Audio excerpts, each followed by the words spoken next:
everybody! In the past days I've been researching a lot about WildCraft and I came across some interesting things regarding the bosses of WildCraft, which I'm going to share with you today.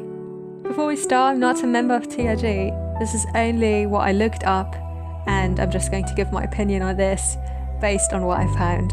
So let's get started. I won't talk about every boss, but a few. Starting with the moose. At first I didn't find anything, interesting, but then I came across this picture. And it's like, isn't that the same skin? It's called Moose Struck by Lightning. And I was like, this is fake. So I looked it up a bit more.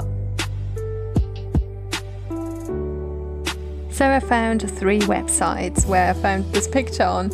So the one is like 2020. So obviously 2 years after WildCraft was released, and it was the same thing with the second website. Then I found another one which said 2 years ago, but that would be 2019. Also, I feel like this is just a huge coincidence. I don't think that TRG took this moose as a template. I mean, maybe some inspiration, who knows, I've got no idea, but I just found this very interesting.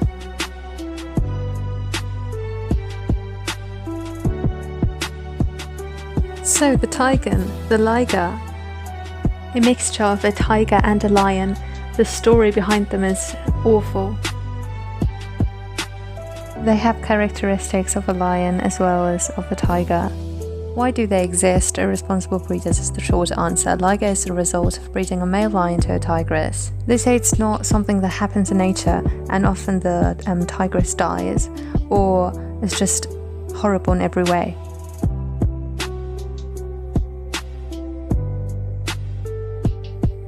When it then came to the bull and I looked it up, it's very similar to the bullfighting in Spain, and generally it's a farm, so it's obviously a bull, but it's also wearing a nose ring.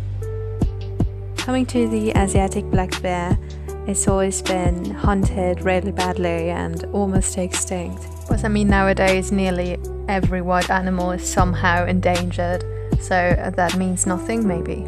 And also maybe TRG didn't think too much about it and just put it there because it's one of the main and unique animals of Asia. Then I looked everywhere on the internet and there's no way that there's a black male sheep among white sheep. So either the black is also white or it just has the same color. So it's actually not possible that there's a leader of the of the pack of sheep with a different color than the other ones. Of course, WildCraft is not totally realistic, we all know that. I just think it goes with the saying to be the black sheep of a group, to be different or weird. It's just important to keep that in mind, that it's the boss. So every boss has somehow a bad connotation to them. And I mean, they have to be evil and strong because they're the bosses, but in fact they're actually not evil, but actually victims. I don't know whether that's what TRG is aiming for, but I find it incredibly smart to give them a boss position because it encourages us to Google more about them, to find out more about them and the way they're treated. In fact, the bosses are actually victims. Alright, so even though this is my opinion only, I just think that especially the liger, because TRG put it as the boss of the jungle, I'm pretty sure they looked it up before and they know that it's a not well treated species, and I just think they have a plan for every boss they put out. I appreciate that a lot, also that they care for some animals at one zoo. That's really nice, for endangered ones. Alright, so that was it with today's video. Please let me know down below who's your favorite boss and why.